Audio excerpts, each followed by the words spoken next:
வணக்கம் பெற்றோர்களே. நான் உங்கள் பத்மதாரணி, ஸ்பீச் லாங்குவேஜ் பெத்தாலஜிஸ்ட். முகத்தில் புன்னகை, மனதில் தன்னம்பிக்கை, இந்த ரெண்டுமே இருந்தால் வாழ்க்கையில் என்றைக்குமே நம்ம சக்ஸஸ்ஃபுல் பர்சனாக இருக்கலாம். இந்த சேனலோட நோக்கமும் அதே தான். பேச்சு வராத குழந்தைகளுக்கு நிறைய பேர் இந்த குழந்தைய பார்க்குற கண்ணோட்டம் எப்படி இருக்குதுன்னு பார்த்தீங்கன்னா ஆட்டிசம் அப்படின்னு.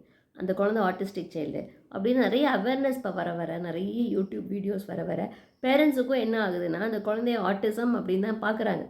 அந்த குழந்தைய ஒரு குழந்தையாக பார்க்குறதே விட்டுட்டாங்க. ஸோ அதான் என்னோட ஒரு பெரிய ஒரு ஃபீலிங். ஏன்னா நிறைய பேரண்ட்ஸ் என்ன சொல்லியிருக்காங்க, மேம் என் குழந்தைக்கு ஆட்டிசம் அவங்க வர்றப்பவே சொல்லிட்டு வருவாங்க. ஸோ நான் என்ன சொல்கிறேன், அது ஏன் ஆட்டிசம்னு பார்க்குறீங்க? பேச்சுத்திறன் குறைபாடு இருந்தால் அந்த இருக்கிற கண்டிஷன் எல்லாமே ஆட்டிசம் அப்படின்னு நம்ம எடுத்துக்க முடியாது. அதையும் தாண்டி விஷயங்கள் இருக்குது. அதுவும் சின்ன சின்ன ஒரு ப்ராப்ளம் தான். அந்த ப்ராப்ளத்தை நம்ம ஆரம்ப காலத்திலே சரி பண்ணிட்டோம்னா அந்த குழந்தைக்கு எந்த பிரச்சனையும் இல்லாமல் நம்ம ஓவர் கம் பண்ணுறதுக்கு நிறைய சான்சஸ் நமக்கு இருக்குது. ஸோ அதில் இன்றைக்கி ஒன்று பார்க்க போகிறது தான் டெவலப்மெண்டல் டிலே இருக்கிற குழந்தைகளுக்கும் அவங்களுக்குள்ள சிம்டம்ஸும் ஆட்டிசம்குள்ள சிம்டம்ஸும் நம்ம போட்டு குழப்பிக்கிட்டு அந்த குழந்தைக்கு ஆட்டிசம் தான் அப்படின்னு நம்ம ஒரு முத்திரை குத்திடுறோம். ஸோ அந்த மாதிரி தப்பை இனிமேல் நீங்கள் பண்ணாதீங்க. ஆட்டிசமா அப்படின்னு நினச்சி பயப்படாதீங்க. ரொம்ப சிம்பிள். ஆட்டிசமே இருந்தாலும் அந்த குழந்தைய ஓவர் கம் பண்ண வைக்கிறது நம்ம கையில் கண்டிப்பாக இருக்குது. நம்ம முடியாது அப்படின்னு நினச்சா எதுவுமே முடியாது. முடியும் அப்படின்னு நினச்சி நம்ம பாசிட்டிவாக நினச்சோன்னா கண்டிப்பாக இந்த விஷயமும் உங்களால் முடியும். எதுவாக இருந்தாலும் கவலைப்படாதீங்க. ஸோ இன்றைக்கி டெவலப்மெண்டல் டிலே அப்படின்னா என்னன்றதை நம்ம பார்த்துருவோம். டெவலப்மெண்டல் டிலே ஒரு ப்ரீ ஸ்கூலர்கிட்ட எப்படி நம்ம ஐடென்டிஃபை பண்ணுறது? அந்த மாதிரி ஐடென்டிஃபை பண்ணிட்டோம்னாக்கா அடுத்து நம்ம என்ன ஸ்டெப் எடுக்கணும், அவங்களுக்கான தீர்வு என்ன, அவங்களுக்கான என்ன சொல்யூஷன் நம்ம எடுக்கணும் அப்படின்றதான் இன்றைக்கி இந்த வீடியோவில் நம்ம டீட்டெயிலாக பார்க்க போகிறோம். இந்த வீடியோ கண்டிப்பாக நிறைய பெற்றோர்களுக்கு யூஸ்ஃபுல்லாக இருக்கும் நம்பி நான் அப்லோட் பண்ணியிருக்கேன். ஃபஸ்ட்டு டெவலப்மெண்டல் டிலே இருக்கிற குழந்தைக்கு லாங்குவேஜ் அண்ட் கம்யூனிகேஷனில் என்ன பிரச்சனை இருக்குன்னு பார்த்தீங்கன்னா, ஒரு நார்மலாக ஒரு 2 வயசு குழந்தை ஒரு 2 வேர்ட் சென்டென்சஸ் பேசணும், 2 வேர்ட் ஃப்ரேசஸ் பேசணும். அது அந்த குழந்தைக்கு டெவலப் ஆகிருக்காது. அதுக்கப்புறம் பார்த்தீங்கன்னா அந்த குழந்தைகளோட ரொம்ப லிமிட்டட் ஒக்காபுலரி பார்த்தீங்கன்னா ஒரு அம்மா, அப்பா, அப்பாத்தா, அம்மாத்தா அந்த மாதிரி சொல்கிறது கூட அந்த குழந்தைக்கு வராமல் இருக்கும். அப்படின்னு பாயிண்ட் அவுட் மட்டுமே பண்ணுவாங்க. வேணும்னா சொல்லுவாங்க, இல்லைன்னா நோ சொல்லுவாங்க. அந்த மாதிரி ரொம்ப ரொம்ப சிம்பிளான ஒக்காபுலரி வச்சு சிம்பிளாக தான் அவங்களோட கம்யூனிகேஷன் இருக்கும். அந்த வயசுக்கேற்ற டெவலப்மெண்ட் அந்த குழந்தைக்கு இருக்காது. இன்னொன்று பார்த்தீங்கன்னா நம்ம சொல்கிற இன்ஸ்ட்ரக்ஷன்ஸ் அந்த குழந்தையால் ஃபாலோ பண்ண முடியாது. இதை போய் இதை வச்சுட்டு வா, இதை போய் எடுத்துகிட்டு வா, அப்பாட்ட போய் கொடுத்துட்டு வா, ஃபோன் எடுத்துகிட்டு வா, ரிமோட் எடுத்துகிட்டு வா, நம்ம ஃபேனை ஆன் பண்ணுவோம், தட்டை கொண்டு போய் சிங்கில் போடு அப்படின்னு சின்ன சின்ன இன்ஸ்ட்ரக்ஷன் நீங்கள் கொடுக்கறது அந்த குழந்தைங்களால் ஃபாலோ பண்ணவே முடியாது. நம்ம என்ன தான் சொல்லி கொடுத்தாலும் சென்டென்ஸ் ஃபார்மேஷன் பண்ணுறதுல அவங்களுக்கு ரொம்ப பிரச்சனை இருக்கும். இன்னொன்று உச்சரிப்பில் அந்த குழந்தைக்கு சில பிரச்சனைகள் இருக்கிறதுக்கு சான்ஸ் இருக்குது. இப்போ அம்மா சொன்னீங்கன்னா அம்மா அப்படிம்பாங்க. ஈஸியான வேர்ட் சொல்லி கொடுத்தீங்கன்னா ஈஸியாக சொல்லிவிடுவாங்க. கொஞ்சம் டிஃபிகல்ட்டான வேர்ட் சொல்லி கொடுத்தீங்கன்னா அதை குளறி பேசுவாங்க. ஸோ அந்த கிளாரிட்டி அந்த குழந்தைகளுக்கு இருக்காது. ஏன்னா எப்போவுமே டிலேடாக பேசுகிற குழந்தைகளுக்கு கொஞ்சம் கிளாரிட்டி கம்மியாக தான் இருக்கும். ஸோ அந்த கிளாரிட்டி கம்மியாக இருக்குது, சென்டென்ஸ் மேக் பண்ண முடியல, லிமிட்டட் ஒக்காபுலரியாக இருக்குது, சொல்கிற செக்ஷன்ஸை புரிஞ்சிக்க மாட்டுறாங்க அப்படின்னாக்கா இது ஒரு டெவலப்மெண்டல் டிலேயோட அறிகுறியாக அவங்களுக்கு இருக்கலாம். ரெண்டாவது பார்த்திங்கன்னா சோஷியல் இன்ட்ராக்ஷன். இதில் என்னென்னா ஒரு குழந்தை வளர மற்றவங்க கூட பேசி பழக ஆரம்பிக்கிறதுக்கப்புறம் அவங்களோட இன்ட்ராக்ஷன் ஜாஸ்தி ஆகிட்டே தான் போகணும். அந்த குழந்தைக்கு பியர் இன்ட்ராக்ஷன், சோஷியல் அதாவது அடல்ட்டோட இன்ட்ராக்ஷன் அதெல்லாம் கிடைக்க அந்த குழந்தைங்க இம்ப்ரூவ் ஆகிக்கிட்டே போகணும்.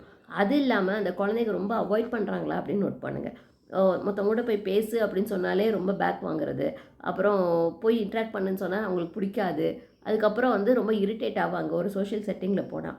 ஸோ அந்த மாதிரி இருக்காங்களா அப்படின்னு செக் பண்ணுங்கள். இன்னொன்று ஒரு குழந்தை கூட விளையாடுறப்போ அந்த குழந்தைகிட்ட ஒரு டாய் நான் கொடுக்கணும், ஷேர் பண்ணிக்கணும் அப்படின்ற விஷயமும் அந்த குழந்தைக்கு தெரியாது. இப்போ ஒரு டாய் கொண்டு போய் நீ கொடுன்னா கொடுக்க மனசு வராது. இன்னொரு குழந்தை எனக்கு டாய் எடுத்துச்சுன்னா பிடுங்கிடுவாங்க போய். ஸோ ஒரு டாயை ஷேர் பண்ணி விளையாடணும், ஒரு இடத்துல உட்காந்து விளையாடணும், ஒரு டேர்ன் எடுத்து விளையாடணும் அப்படின்றது கான்செப்ட் அந்த குழந்தைகளுக்கு புரியாது. அஃப்கோர்ஸ் டேர்ன் டேக்கிங் கொஞ்சம் லேட்டாக வரும். பட் பேசிக்காக மினிமலாக அந்த ஷேரிங் அப்படின்ற விஷயம் அந்த குழந்தைகளுக்கு டெவலப் ஆகணும். இந்த இடத்துல அந்த குழந்தைகளுக்கு இன்னும் டெவலப்பே ஆகிருக்காது. ஸோ அது டெவலப்மெண்டல் டிலேயோட அறிகுறியாக கூட இருக்கலாம். ஒரு புது இடத்துக்கு நீங்கள் கூட்டிகிட்டு போனால் கூட அந்த இடத்துல அந்த குழந்தையால் அடாப்ட் ஆகிறதுக்கு ரொம்ப லேட் ஆகும். ஒரு எக்ஸ்ட்ரீமாக ஒரு டிஃப்ரெண்ட்டான ஒரு சுச்சுவேஷன், இப்போ வீட்டில் இருக்கிறீங்க, திடீர்னு ஒரு கல்யாண வீட்டுக்கு கூட்டு போகிறீங்கன்னா அந்த இடத்துல அந்த குழந்தையால் டாலரேட் பண்ண முடியாது. ரொம்ப ஏன்னா நிறைய பேர் பேசுவாங்க, கூப்பிடுவாங்க, அப்போ அந்த குழந்தைங்களால அதை ஏற்றுக்க முடியாது. ஸோ அது கூட ஒரு டெவலப்மெண்டல் டிலேயோட சைனாக உங்களுக்கு இருக்கலாம். மூணாவது காக்னிட்டிவ் அபிலிட்டிஸ். காக்னிட்டிவ் அபிலிட்டிஸ்னால் அந்த குழந்தைங்களால் சில விஷயங்கள் யோசித்து செய்ய முடியாது. ஸோ அந்த குழந்தைகளுக்கு லெட்டர்ஸு, நம்பர்ஸு, ஷேப்ஸு, கலர்ஸு இதெல்லாம் ஐடென்டிஃபை பண்ணுறதுல அந்த குழந்தைகளுக்கு டிலே இருக்கலாம். ஏன்னா அந்த குழந்தைகளுக்கு அந்த டிலே அதாவது இந்த கலர்ஸு ஷேப்ஸ் எல்லாம் ஐடென்டிஃபை பண்ணணுன்னாக்கா மூளை வந்து ரொம்ப ஷார்ப்பாக வேலை செய்யணும், உடனே வேலை செய்யணும். ஸோ அந்த மாதிரி விஷயங்கள் இந்த குழந்தைகளுக்கு இருக்காது. இன்னொன்று வந்து அந்த ஸ்பீச் அதாவது டெவலப்மெண்ட் டிலே உள்ள குழந்தைகளால் வந்து ஒரு விஷயத்த மல்டி ஸ்டெப் இன்ஸ்ட்ரக்ஷன்ஸை கொடுத்தா ஃபாலோ பண்ண முடியாது. இந்த ஸ்பூனை கொடுத்துட்டு இதை போய் அப்பாட்ட கொடுத்துறியா அப்படின்னு சொன்னால் அந்த 2 இன்ஸ்ட்ரக்ஷன் நீங்கள் கொடுக்குறத சுத்தமாக அந்த குழந்தையால் ஃபாலோ பண்ண முடியாது. இன்னொன்று ரொம்ப டிஸ்ட்ராக்டிவாக இருப்பாங்க. நீங்கள் ஏதாவது சொல்லிக் கொடுக்க வந்தீங்கன்னா அந்த குழந்தைங்க அடுத்து என்ன வேலை பார்க்கலாம், அடுத்து இது இங்கேருந்து எப்படி எஸ்கேப் ஆகி போகலாம், வேறு என்ன பண்ணலான்னு ரொம்ப டிஸ்ட்ராக்ட் ஆவாங்க. இன்னொன்று நீங்கள் ஏதாவது சொல்லி கொடுத்துட்ருந்தீங்கன்னா ஏதாவது ஒரு சவுண்டு கேட்டோன்னே கவனம் அங்கே போயிடும்.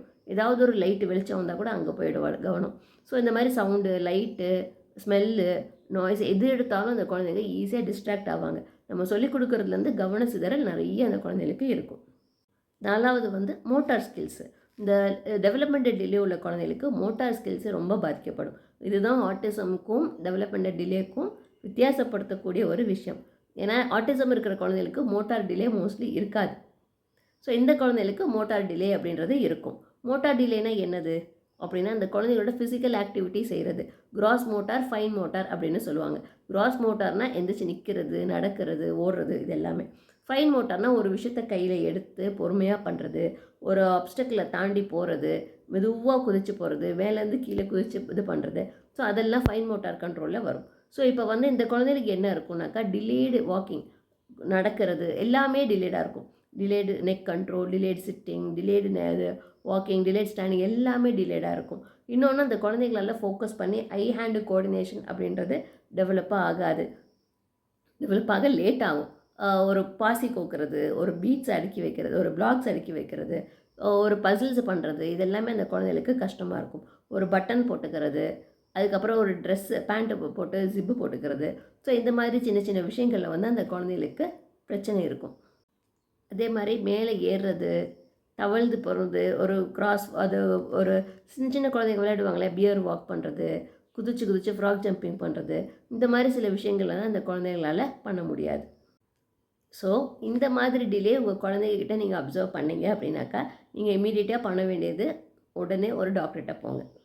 உங்கள் பீடியாட்ரிஷியன்ட்ட குழந்தைய அழைச்சிட்டு போய் இந்த மாதிரிலாம் பிரச்சனை இருக்குது அப்படின்றத அவர்கிட்ட சொல்லுங்கள். அதுக்கப்புறம் ஒரு ஸ்பீச் தெரப்பிஸ்ட்டை போய் பார்த்து, இல்லை ஆக்குபேஷனல் தெரப்பிஸ்ட்டை போய் பார்த்து அர்லி இன்டர்வென்ஷன் எடுக்கிறதுக்கு நீங்கள் ஆரம்பிக்கணும். டிலே பண்ணக்கூடாது. அதுக்காக தான் முக்கியமாக அந்த வீடியோ. நிறைய பெற்றோர்கள் டெவலப்மெண்டல் டிலே தானே, வளர சரியாயிடும் அப்படின்னு நினைப்பாங்க.